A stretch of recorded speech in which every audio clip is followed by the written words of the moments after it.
আসসালামু আলাইকুম বিসমিল্লাহির রহমানির রহিম। প্রাণপ্রিয় আপু ও ভাইয়েরা, আরেকটা সুন্দর ব্লগ ভিডিও সাজিয়েছি আপনাদের মাঝে শেয়ার করব বলে। এই যে সুন্দর করে আমার ছেলেটা সবজি গুছিয়ে গুছিয়ে রাখছে, ওর আব্বু বের করে দিচ্ছে। এখন মাছ রাখতে বলছে, আর এই খাঞ্চিতেই শুধু মাছ রাখতে হবে ওর কথা, অন্য খাঞ্চিতে রাখা যাবে না। তো এটাতে মাছ রাখবে। আর এই যে মোলা মাছ এনেছে, আপনারা মোলা মাছ বলেন হয়তো, আমরা মোয়া মাছ বলি। আর এই মাছের মধ্যে চান্দা মাছ আছে, আরও রঙের রঙের মাছ আছে, পুঁটি মাছ আছে, আবার চিংড়ি মাছও আছে অনেকগুলো। তো এই মাছ খেতে তেমন একটা ভালো লাগে নাই, মাছগুলো দেখতেই সুন্দর। ওই যে মাছগুলো মনে হয় একটু মানে কি গ্যাস দিয়ে মারিয়েছে পুকুর থেকে হয়তো, নাকি খুব গন্ধ, খাওয়া যায় না। পরে মাছগুলো দেখতে এত সুন্দর, ভাবলাম কত না জানি স্বাদ লাগবে। আর এই যে টাটকা ফ্রেশ সবজিগুলো দিয়ে মাছটা চচ্চড়ি করব, আর এই মাছটা রান্না করব। বাজারে যে এগুলো বিক্রি করে, কি করেই যে মানুষকে এত ঠকায়। যে জিনিস খাওয়া যায় না সে জিনিস বাজারে বিক্রি করবে কেন? আর সবজির দাম যে এত বেড়েছে, সব কিছুর দাম, বেগুনের দাম 200 টাকা কেজিতে এসেছে, 130 টাকা কেজি। সেদিনকে বলেছে, ওরা বুড়াক করে আনে নাই, আবার বেড়েছে অনেক, 60 টাকা খালি ডিমের দাম। এদিকে শাক ভাজতে লেগেছি, লাল শাক আমার বর বেছে দিয়েছে, ভাবছে যে খাবে, তো আমিও ভাজতে লাগলাম। যে আমি ভেজে দেই, তাহলে ভর্তা ভাত শুধু হবে, তাহলে লাল শাকটা ভাজি করলে খাওয়া যাবে ভালো। তো লাল শাক ভাজতে গিয়েও একটা ইতিহাস ঘটাইছি জানেন।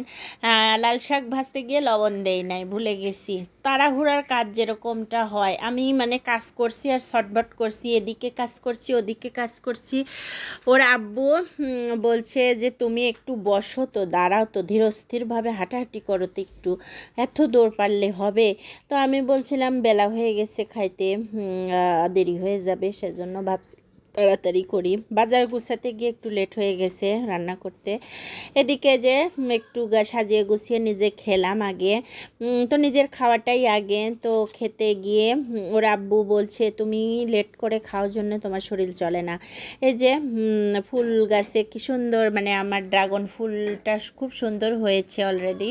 আর ড্রাগন গাছে ড্রাগন ধরছে, বাচ্চা কাচ্চা তো মহা খুশি। আর ফুল গাছে ফুল এসেছে, সেগুলো ভিডিও করেছে আমার মেয়ে আর ছেলে গেছে ছাদে কাপড় নেড়ে দিতে। বৃষ্টির মধ্যে কাপড় ধুয়েছি, কি করব, বৃষ্টি তো ছাড়ে না, কয়েকদিন হলেই শুধু বৃষ্টি আর বৃষ্টি, কি করব। বাসায় গেস্ট আসবে, সেজন্য ভাবছিলাম যে আস্তে আস্তে কাপড়গুলো কমিয়ে নেই, একদিনে ধুলে বেশি হয়ে যাবে, সেজন্য। আর আমার আরাপটা দেখেন কি সুন্দর করে ঘুরছে, ওর ঘোরাঘুরি এরকমটাই, শুধু ট্যাপ ছাড়বে, পানি লাড়বে, ওগুলোই কাজ করবে। আর যারা লাইক দিয়ে দেখাচ্ছেন না, তারা অবশ্যই এই আপুটাকে লাইক দেবেন, আর ভালোবাসা দেবেন, লাভ লাইক দিয়ে দেবেন।